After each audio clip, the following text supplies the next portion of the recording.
does the proposing in marriage work in Kenya, Malika? The proposing here in Kenya is quite the same as someone proposing somewhere else. You know, like this is the proposing, like going down on your knee with a ring. You know.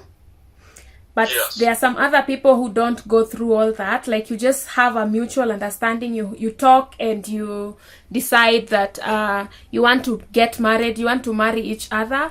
So after that, what follows? Like bride price here in Kenya is very, very important. This is a two-part. And also, what are you looking for in a husband? Well, okay, yeah, I'm looking forward to getting married in the future. Like, yeah, when the right time comes. And what I look for in a man is, like, first of all, Hey guys, welcome back to my channel. It's your girl Malika, and it's yet another beautiful Saturday. I'm coming from church right now, and I'm preparing for my very first podcast, guys. I'm gonna put this on my channel, but yeah, I came from church, had my lunch. Right now I want to do this podcast interview. This is like my very first podcast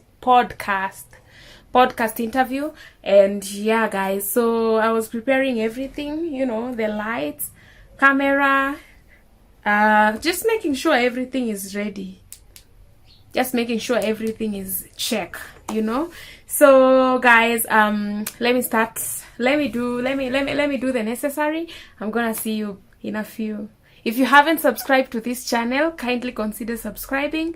Join this amazing family, for we are the most amazing, loving, fun YouTube family you can ever find. Stay tuned, guys. Good morning, everybody. It's writer Carlton Holden. You guys, I know it's been quite some time since I've come on and done my podcast, but I have a very special guest. I've been following this YouTuber for quite some time.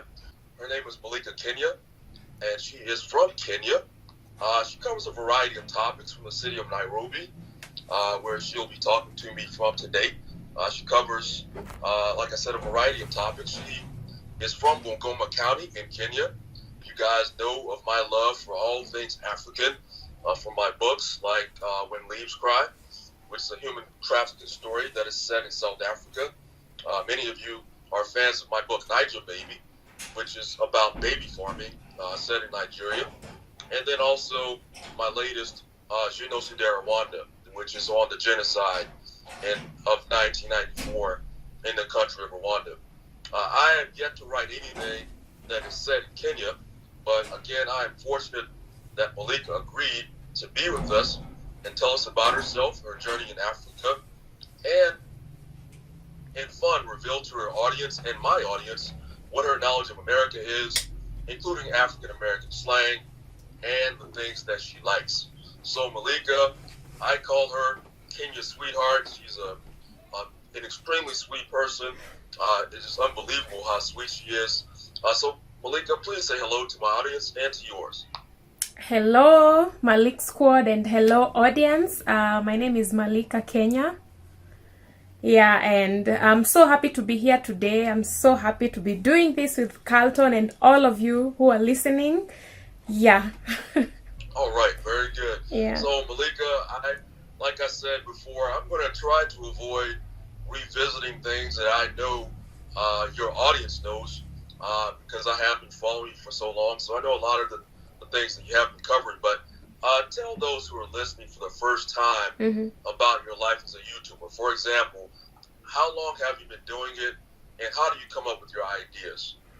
Okay, so I'm a Kenyan YouTuber, as Carlton has said, and I've been doing YouTube since February 2021. And I'm so happy. So far so good. This is the best thing that has ever happened to me.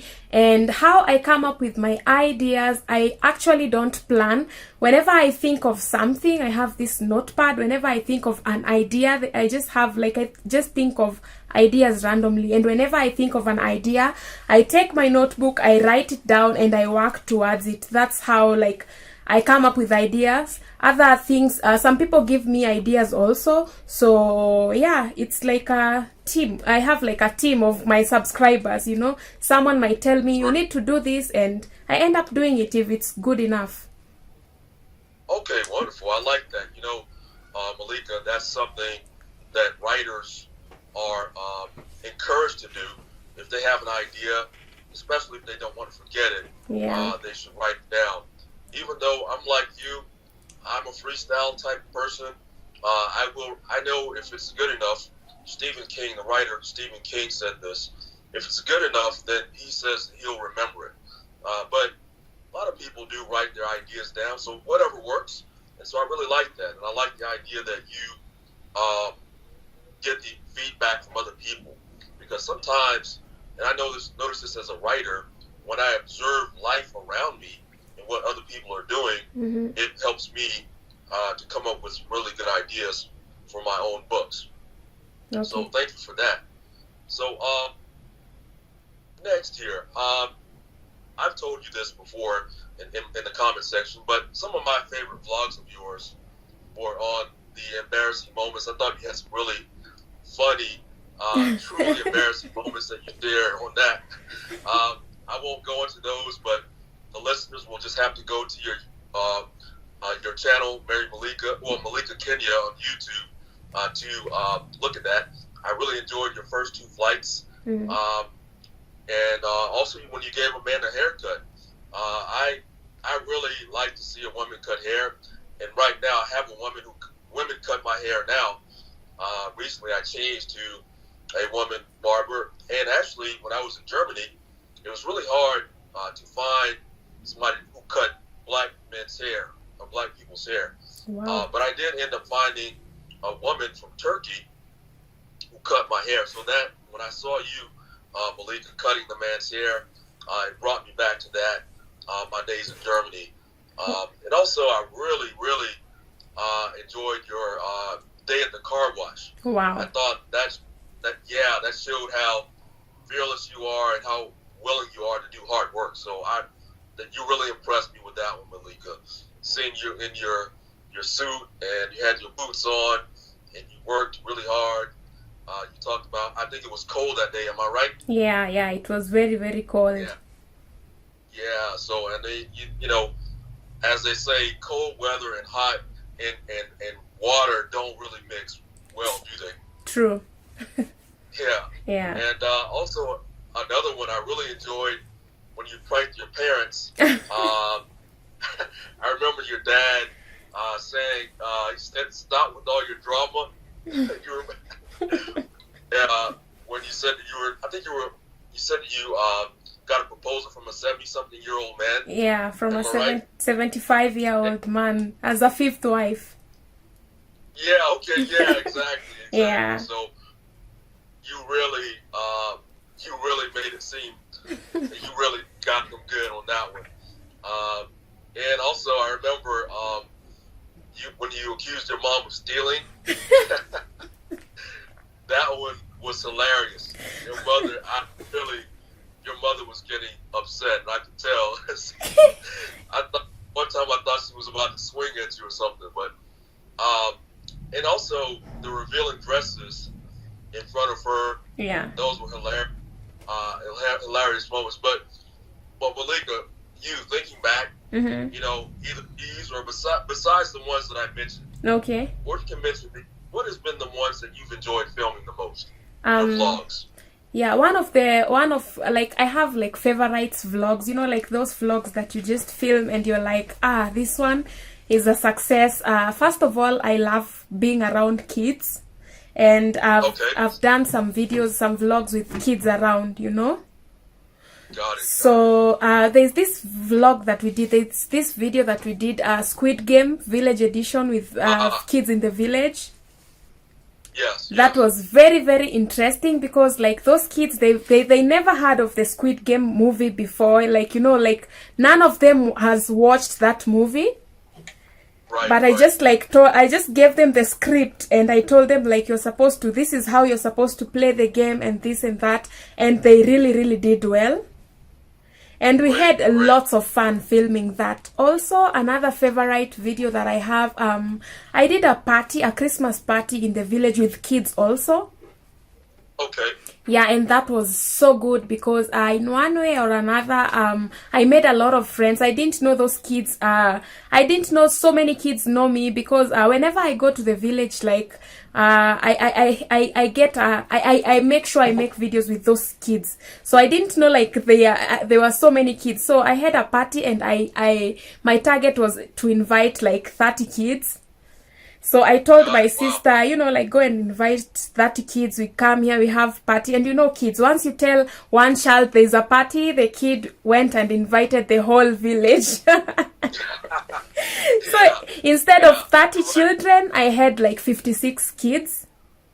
Oh, wow. Yeah, so, and we had a very big party, and we enjoyed, we ate, we had presents, and, you know, like, whenever I go to the village, the kids, they just come to me and they're asking me, are we doing another game? Are we doing another video? And to me, that is like something that was a success, and it made the kids happy and their parents, because they went home with presents. Some went home with books. I bought books, and some went home with slippers. You know, like in the village, like slippers is something that it's like a luxury. Not so many kids have slippers.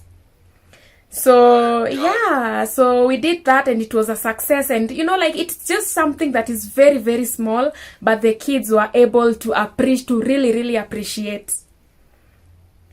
That's great. Yeah. You know, Malika, you have a motherly, a very, like I said, a very tender personality. You're very kind and soft-spoken, and so I can see why the kids would flock to you like flies to honey, because you're a very warm person. Yeah, when I'm around kids. When I'm around kids, I'm totally a different person. Like, I just feel relieved. I just feel good when I'm around children. I don't know how it comes, but it's just a natural feeling. Yeah, you're right. I can understand. Children will bring that out of you because they're so young, and they still need role models like you. Yeah. And who will teach them and give them good, constructive things to do. Mm-hmm. You know, they could be out there, you know, getting into devilment. You know what I mean? Yeah. But when you give them something to do and you show them love, kids really appreciate it. They will remember that forever. Yeah, true. I remember, I've heard, another one of my jobs has been in education, Malika. Okay. And I've told my listeners that, and one thing in education I've always learned is that a child they may not remember what you teach them, but they will always remember how you made them feel. Yeah, true. When I come to Kenya, what's the Kenyan food that a foreigner should try when he's over there? Well, I think when a foreigner comes to Kenya, like especially someone who is not from Africa, let's start from there. Because like among East African countries, there are some foods that are common that we share. So if you're coming to Kenya and you're not coming from Africa, one of the food that I would really, really recommend is ugali. Ugali, okay. Yeah, ugali and chapati. Like, you don't come to Kenya and leave Kenya without trying ugali and chapati. Like, that's a must try. Wonderful, okay. Yeah. I saw that ugali is like a cornmeal. Yeah, ugali is made of corn flour. Okay. Yeah, where you can have it with vegetables, meat, or any other food that contains that any other meal that's not dry, like, you know, with some soup. Got it. Okay. Yeah. And chapati. Yeah, go ahead. I'm sorry. The same thing. The same thing with chapati, but chapati is made of wheat flour. Okay. Yeah, chapati is made of meat flour, and it's very, oh my god, now chapati is very, very delicious. Like, it's one of the meals that whenever you're having a party, you just have chapati. Has to be in the mix. Got it. Yeah. And I appreciate that, Malika, because when I write my books, I feel that in life, food is a very important part of any culture. Yeah. You know, and even life. I told somebody once, I've never seen a person who was eating who looked unhappy. You know what I mean? Yeah. Yeah, people really enjoy good food. Yeah, true. And so, so I can appreciate that. And I think I did run across chapati in doing my research for this vlog, and I think it's like a flatbread. Am I right? Sorry? It's like a flatbread, correct? Yeah. It's a flatbread. Got it. Yeah. Very good. Okay. Yeah. And so the next question, Malika. Yes. What is the one dish that you are best at preparing, you yourself? Me myself. What's your favorite? My favorite is chapati. Okay. And I really make nice chapatis. I think I cook chapati better than any other food. Got it. Okay. Yeah. Great. Yeah. Well, you'll have to make me some when I'm in East Africa then, okay? Definitely. Great. Thank you. Yeah. So the next question, Malika, now I mean this from the heart. I've never seen anybody as calm as you were on your first time flying. I really. So how did you pull that off? How were you so calm that day? Okay, first of all, like being the very first time of me like ever flying. Honestly, let me not lie to you. I wasn't calm. Deep down, I was very anxious. I was very nervous. Got it. But because, like I just wanted like to make it, I didn't want so many people to know it's my first time, like I just wanted to pretend like, oh my God, I'm used to this kind of things, So I was trying so hard like to act like every other person. But like it was a very short trip and everyone on the plane was like sleeping because people were tired, and deep inside I was like asking myself like how comes these people are not why are they sleeping? Because I didn't even sleep. I couldn't even wink. Like I wanted to see like the whole experience, to capture it. So I was like I tried everything to be calm, to be relaxed, but there was no way I was going to sleep on my first flight. No way. I understand. It's a special thing. It's like the first time that I came to Africa. I wanted to make sure that I was awake when it turned daytime. Yeah.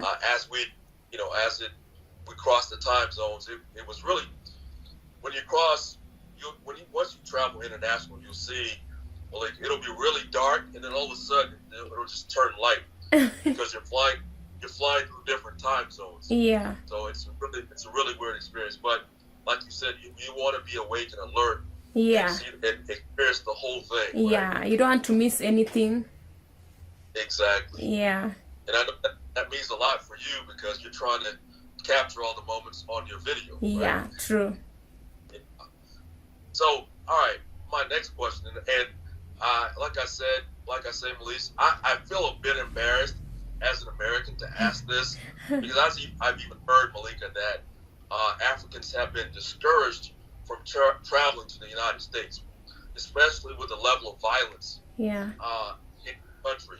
But how do you sincerely feel, Malika, about the violence in America, and more so traveling to the United States?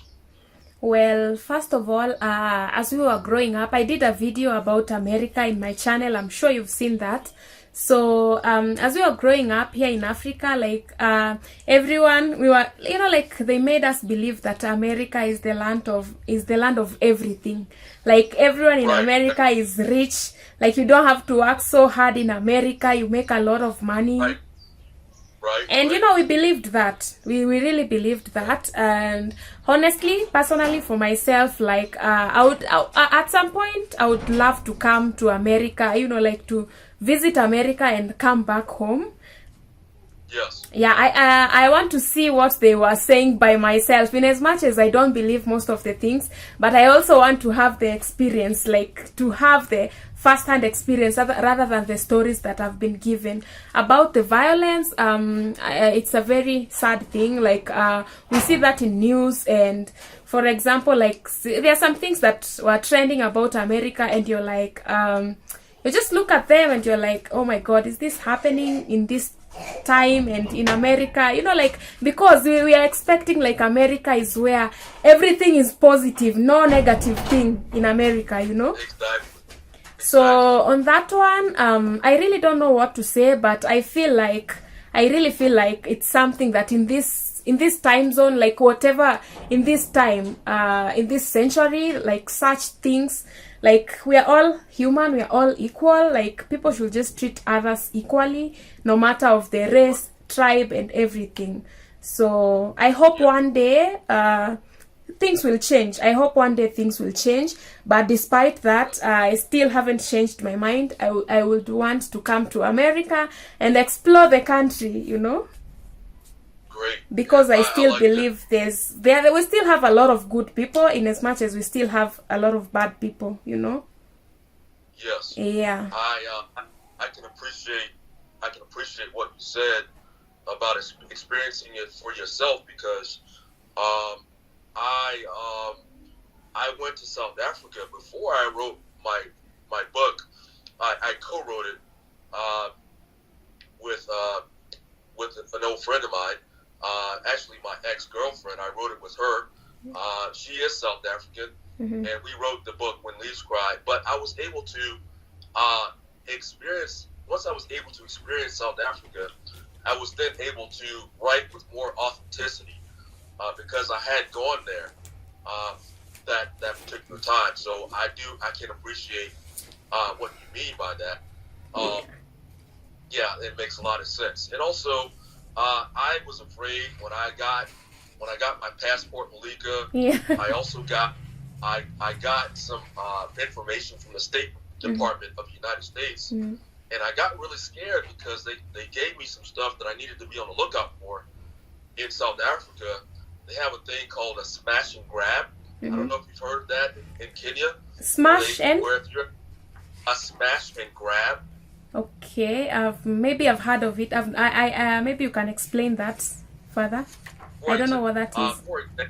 Yeah, if you're at a stoplight, and sometimes some people, if they see like a handbag or something valuable under your seat, they'll very quickly walk up to your car and smash the window open, like the back window, and grab whatever it is that's on your back seat and take off in a matter of seconds. Wow. So, yeah, and so they said that if you see somebody approaching in South Africa and you don't feel comfortable, you are allowed to continue through that light. Okay. That's how they do. There's a joke that you're from South Africa if you run red lights, because they have apparently a smash and grab is something very popular over there in Johannesburg. That's where I went. Okay. But I saw other parts, and I've heard stuff about Nairobi as well. Nairobi, you have to be on the lookout. Yeah. Am I right about that? Yeah, in Nairobi, you also have to be on the lookout, but I've never had a case whereby, like, they smash your window. Like, in Nairobi, what happens is that when you're driving and your window is open, most of the time the targets is your mobile phone. Maybe you're using your mobile phone, or maybe someone in the car is using their mobile phone and, like, the windows are open. That's when maybe someone might snatch your phone. 80% out of 100, someone might snatch your phone. But also there are some people who warn you, like when they see you, they tell you, like, take care of your phone, like, close your window, but they would never smash your window. I've never heard of that. Wow, that's great. Okay, good. Just to be fair, I think I know, and you said this earlier, violence, you can find all of the same things that you can find in Kenya, you can find in America, you can find in Germany, you can find in the UK. We all have our problems. Would you agree? Yeah, I would agree. With the little knowledge that I have right now, I think, I agree with you. Yeah, so, it's something, I know some areas in my own city, here in Augusta, Georgia, where I live, I know some areas that I avoid if at all, if all possible. So I do I get it. You just don't want to be caught there at night. You know what I mean? Yeah. So it's everywhere. Wow. But let me move on to the next question. And this is a little bit lighter topic. But I have noticed, again, just to go back to my ex who was South African. I know in South Africa they had what they call lobola, which is a bride price to be paid. And I've noticed that. I think they have that in Nigeria, Rwanda. And I think I've heard you mention it, or maybe Trudy talk about the bride price. But how does the proposing in marriage work in Kenya, Malika? Well, the proposing here in Kenya is quite the same as someone proposing somewhere else. Like this is the proposing, like going down on your knee with a ring. But Yes. there are some other people who don't go through all that. Like you just have a mutual understanding. You talk and you decide that you want to get married. You want to marry each other. So after Yes. that, what follows? Like bride price here in Kenya is very, very important. Okay. Yeah, and it is done whereby like the parents from the girl side and the parents from the man side, they come together and they negotiate. Like the parents from the girl side, they will say like, this is what we want for the bride price for our daughter, and like the men's side will agree, or they might bargain. So it comes to understanding whereby from the girl side, maybe the uncles, the brothers to your dad, the brothers to the sister, and the man is also required to come with elders from his side. Got it. Yeah. And that sounds a lot like what I've heard in South Africa. They have the uncles, like you said, the elders. Yeah. And the uncles of the female. They all meet and negotiate. And the only difference in South Africa, Malika, is that the male is not involved. So okay. I find it. Now, is the male in the Kenyan negotiations? Is he involved? The bride, the groom, is he allowed to help with the negotiations, or does he keep silent? So in this in Kenya, like we have different tribes and different cultures. There's like in some tribes, the man is there also, like when the bargaining, when the negotiation is done. In some other cultures, the man is not allowed to be there. Like in ours, the man might be there but might not say anything. Like you're not allowed to say a word.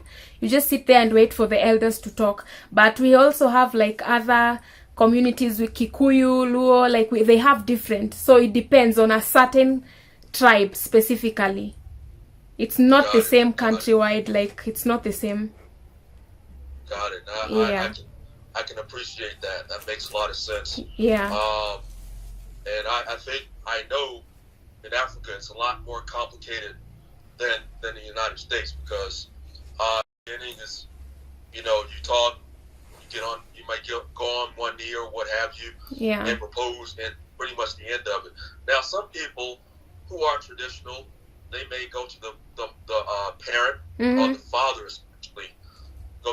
especially, and ask for the woman's hand in marriage, just to be respectful, Yeah.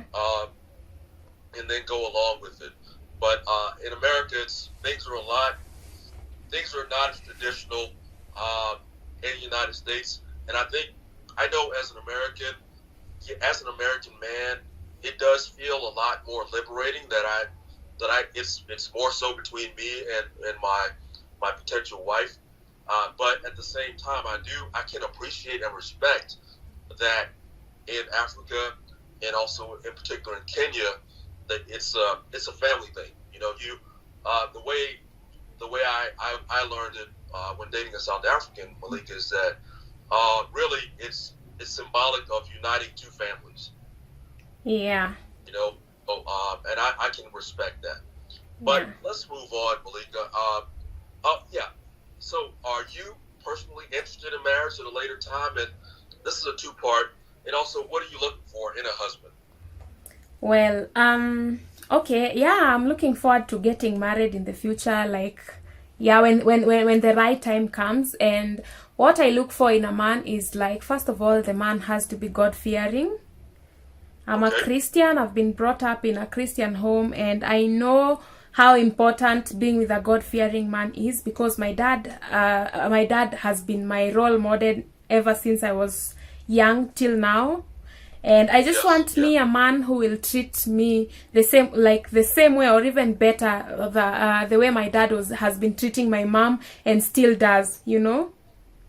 Yes. Secondly, I want someone who is responsible, because here in Kenya, like, nowadays, most cases, we have so many cases of irresponsible men. Like, not everyone also. I don't want anyone to attack me for saying this. Not everyone is irresponsible, but we also have a number of men who are not responsible, like deadbeats, you know.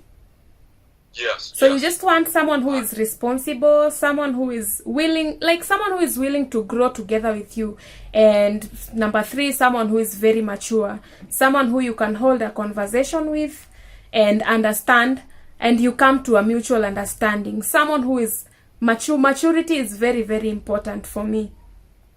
Yes. And you know, for me, like, I just can't walk in any marriage just like that, because I come as a package. I have a daughter, and that's the package. So you have to find also someone who is okay with that, you know.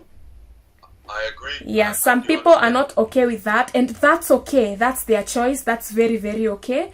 And so you just have to be sure before getting myself into, you know, like, marriage is not a joke. Marriage is a lifetime thing. So you just don't want to joke with that. You want to be serious about that. And before settling down, yeah, you look for these things. And if someone has all these things, then, you know, yeah, I'm in, because I know, like, no one is perfect. No man is 100% perfect. I myself am far from perfect. So other things, you know, you might be willing to, like, just learn as life goes on. Yes. Yeah. I do.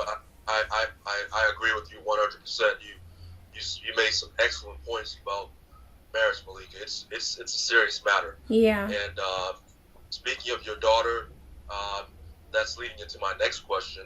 Okay. I know you've made it very clear. You said you've been very protective of her. Yeah. Especially when it comes to putting her on video. Yeah. Which I do understand. I think you said she's about 2. Am I right? Or no. She's 5. She's 5. She'll be turning 6 this year. Got it. Yeah. Got it. So what has your daughter taught you? I know there are many things you could say, but what is one thing you can say? Well, no, we'll just say in general. What has your daughter taught you about being a parent, Malika? About being a parent, I've learned so many things. Not just one thing, but most importantly, like, something that I have learned that my daughter has taught me is that this like is something general. Like, I'll never compare my child to any other child. Every child has their own milestone.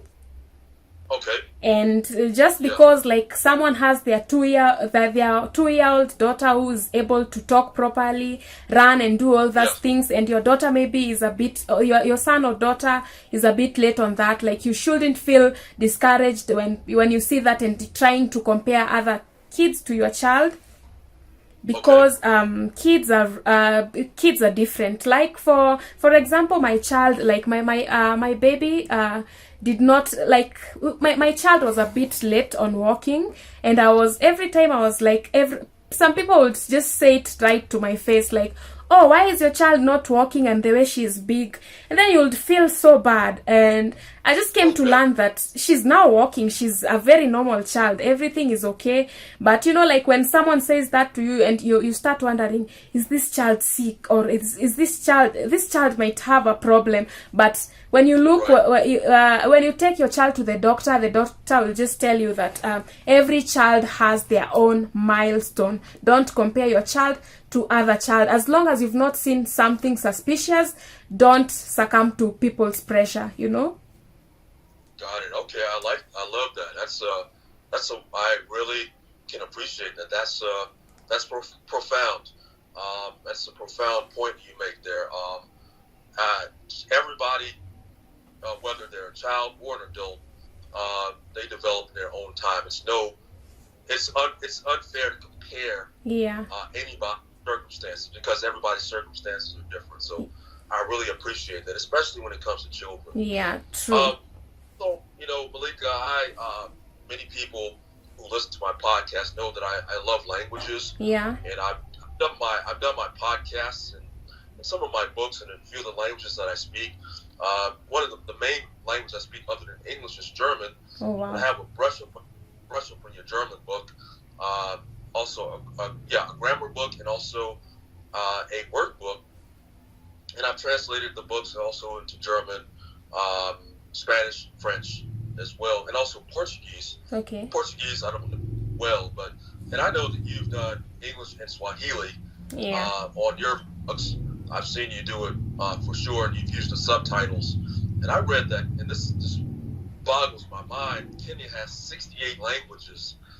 It's probably not even including other dialects. Mm-hmm. But what languages do you speak, Malika, other than English? Other than English, I speak Swahili, and I speak my mother tongue also, though I'm not very, very fluent on Luya, my mother tongue, which is Luya. Okay. Yeah, and something that I'm learning right now from you is that Kenya has 68 languages. I left it at 48. I don't know when it reached 68. But they have been discovering like a lot of languages. Initially it was 42 and then it went up to 48. Now I hear it is 68. Oh my God. I didn't know that, honestly. Okay. Thank you for that. Yeah. Thank you. You're welcome. Yeah, that's a whole lot.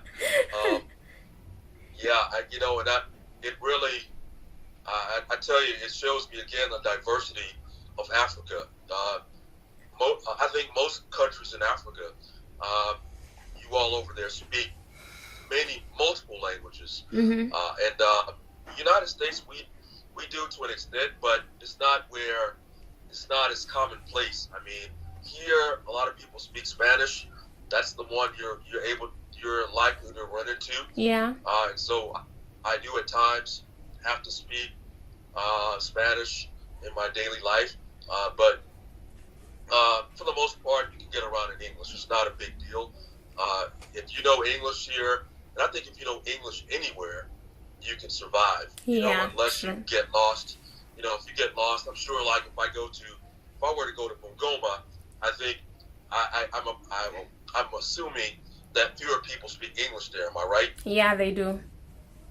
Got it. Yeah. So, okay. So is it widely spoken in Bungoma, your village? Okay. Mostly in Bungoma. Bungoma is my village. It's located in the western part of Kenya, of the Kenyan map. Yeah. So basically, what's spoken there is, of course, the dominant language, which is Luya. Followed by Swahili. Okay. And then maybe English comes last. But out of 10 people, at least 7 people know English. Got it. Yeah. Okay, well that's great. Yeah. That's great. So, Malika, just a little language lesson. So, how would you say in Swahili, my name is Malika? Okay, so in Swahili, I'm saying my name is Malika, right? Yes. In Swahili, we say jina langu ni Malika. Jina langu ni Malika. Yeah. So if I would say my name is Carlton again, let's try that again. Just put in my name. Jina langu ni. Jina langu ni. And then you say your name. Carlton. Yeah. Jina langu ni Carlton. Yeah. Okay, and how about what is your name? What is your name? You can say jina lako nani? Jina lako nani? Jina lako nani? Or like if you want to say what is my name, like me saying what is my name, asking you what is my name is jina langu nani? Okay. Yeah. Got it. Okay. Yeah. All right. Thank you. What about how are you? How are you is habari yako. Habari yako. Yeah. Habari yako. Yeah. Okay. Can you say in Luya? What about Luya? My name is Malika. Rira Rianje ni Malika. Wow. That's a bit hard. What's that? I know that's a bit hard. I don't know if you're going to. It's Rira Rianje ni Malika. Rira Rianje. Yeah.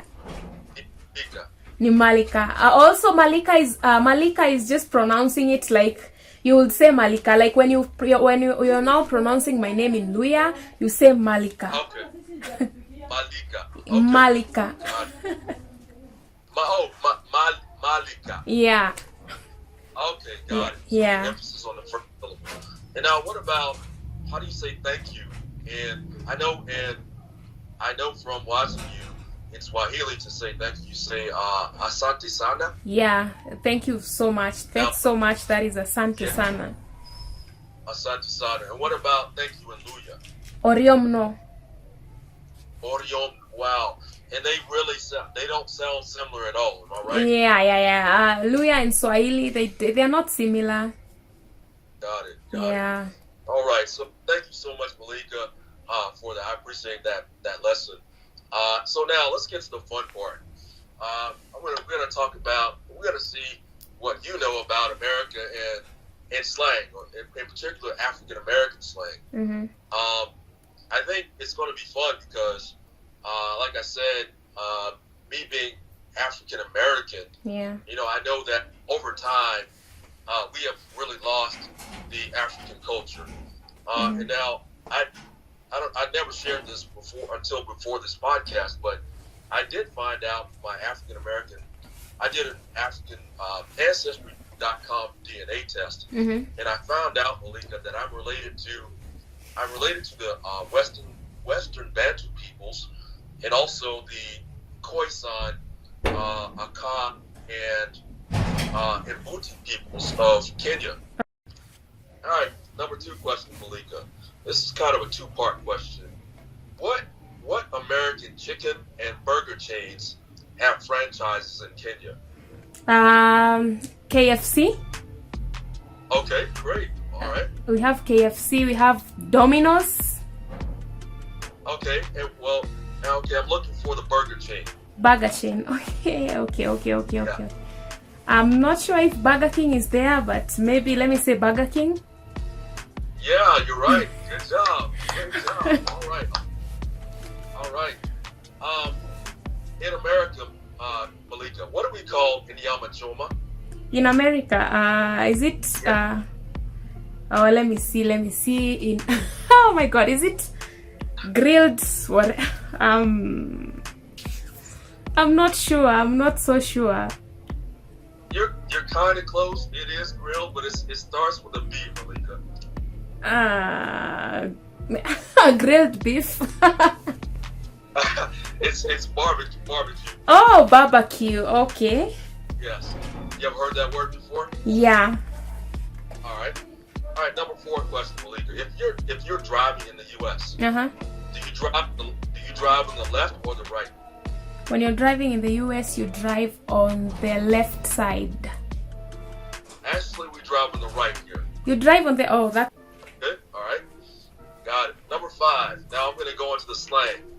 Oh. What does it mean to clap back at somebody, Malika? Clap back is like getting back at someone. Maybe someone said something, you replying to someone. Maybe all right. Yeah, maybe like someone said something, maybe or dissed, and maybe like you have to respond to that. Did I get that? Okay, great. Awesome. You got it. You nailed it. Okay. Number 6. What does it mean if somebody ghosts you, Malika? Yeah. What does that mean? What did they do to you? If someone goes to you. Yeah. What does that mean? Attacking you? Attacking someone? It means they disappeared on you. Oh, okay. That one, okay. Yeah, that's a new one. It reminds me, Malika. You mentioned the guy on the embarrassing moments video, and when he just disappeared. Yeah. He ghosted you. He ghosted me. Yeah. All right. Number 7. What does bowling mean, Malika? Bowling. BALLIN'. Bowling is like being cool. Maybe like being. How do I say that? Like bowling around. Maybe like chilling in high-end places? Well, not quite. Actually, it means you're making a lot of money. Oh, okay. That was close. So so if you ever hear somebody in the United States say, "Oh, Malika's balling," that means that Malika's making a whole lot of money. You're not hurting for money. Yeah. All right. Yeah. Number 8, Malika. Okay. If somebody puts their foot in something, what did they do well? If they put their foot in something. Yeah. What does that mean? They did well. They put their they put their nose in someone's business. Nice try. That's kind of hard, Malika. If you hear somebody in the United States say that somebody put their foot in something, it means that they cooked a dish very well. Oh. So, for example, somebody might say Malika put her foot in those chapatis. Oh. Right? All right. Yeah. All right. Number 9. Yeah. What does it mean? What is the slang meaning? If somebody says I'm dead, what does that mean, Malika? When someone says I'm dead. Yeah. What does that mean? Like I'm in hot soup. I'm in danger. Like it's maybe when you've messed up and now the consequences are very, very tough. Maybe like being afraid of something. I don't even know if what I'm saying is making sense. Well, actually, it would in a certain context, but in this context, it means that something is really funny, and it's like it killed you. It made you start die laughing. Oh yeah. So you hear a lot of people say, "Yeah, I'm dead. I'm on the floor." Yeah. What's that? Like we say here, mostly we say I'm on the floor. Like I'm laughing so hard, I'm lying on the floor. Exactly. Yeah. Exactly. Yeah. All right, number 10. What if somebody says, Malika, this is spelled F-I-N-N-A. F-I... What is finna? Finna. F-I-N-N-A. If somebody says, I'm finna do something, what does that mean? I'm going to? Like... Yes, yeah. exactly. It really comes from fixing to do something. Oh. But it really degenerated into finna among a lot of black people say that. Okay. Yeah. 11, Malika. What if somebody says something is fire? What does that mean? Something is fire. Yeah. That something is like so good, like hot. Something is cool. Yeah. Exactly. Yeah. So I say Malika's YouTube channel is fire. Yeah. Right? Yeah. All right. Number 12. 13. If somebody says they're straight, what does that mean, Malika? They are straight. Yeah. That means their sexual has to do with their sexuality. Well, actually, in another context, and actually saw ex-President Obama, who, as we know, has a Kenyan father. Yeah. He had a Kenyan father. Mm-hmm.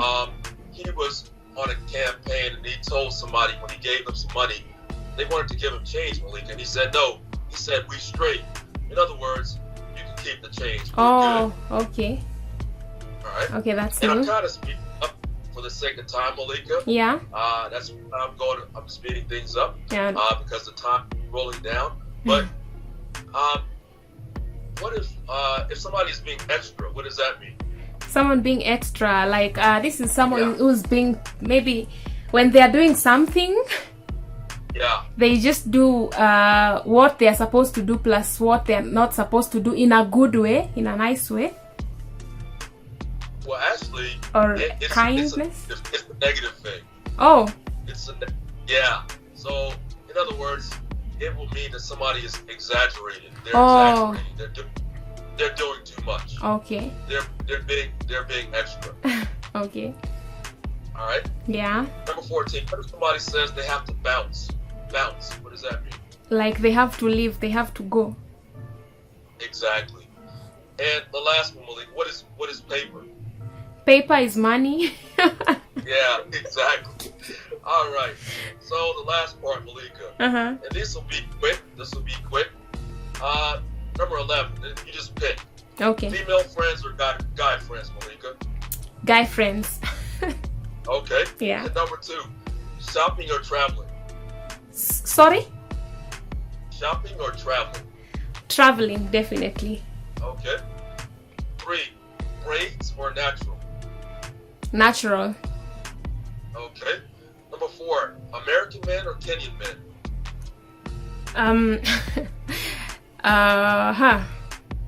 American man. Oh, wow. Okay. Very good. Number 5, Victoria Kimani or Kashi? Victoria Kimani. Okay. You know, and I actually downloaded one of her songs that I liked. Remedy? Oh, yeah. Okay. Number 6, shower or bath? Shower or bath? Bath. Okay. Yeah. 7, call or text? Call. Okay. Yeah. Ngoho or Inyamachoma? Ingoho, definitely. Okay. Matoke or Mukimu? Am I saying that right? Mukimu? Yeah. Matoke. Matoke? Yeah. Books or movie? Books. All right. Yeah. KFC or Burger King? KFC. All right. Would you rather go for without your phone for a day or no TV for a day?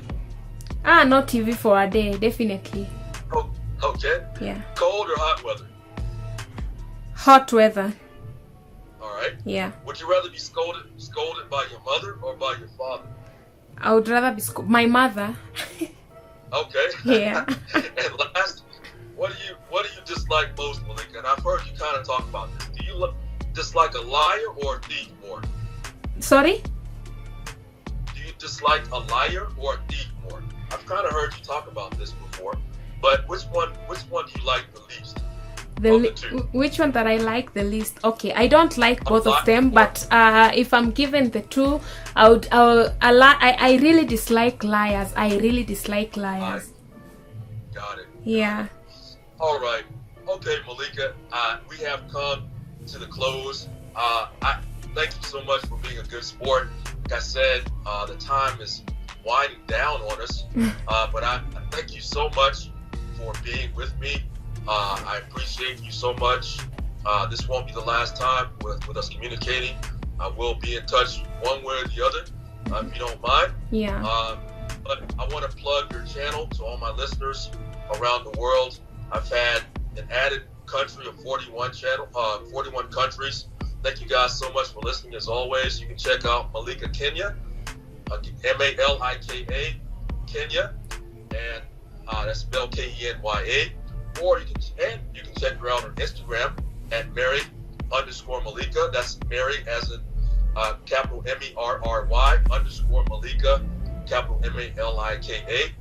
And also remember, you'll see on her YouTube channel that her dad sells some awesome, beautiful African-themed purses. Malika can tell you more about that on her channel. And as always, you can catch me on writercarltonholden.com and on an Amazon nearest you.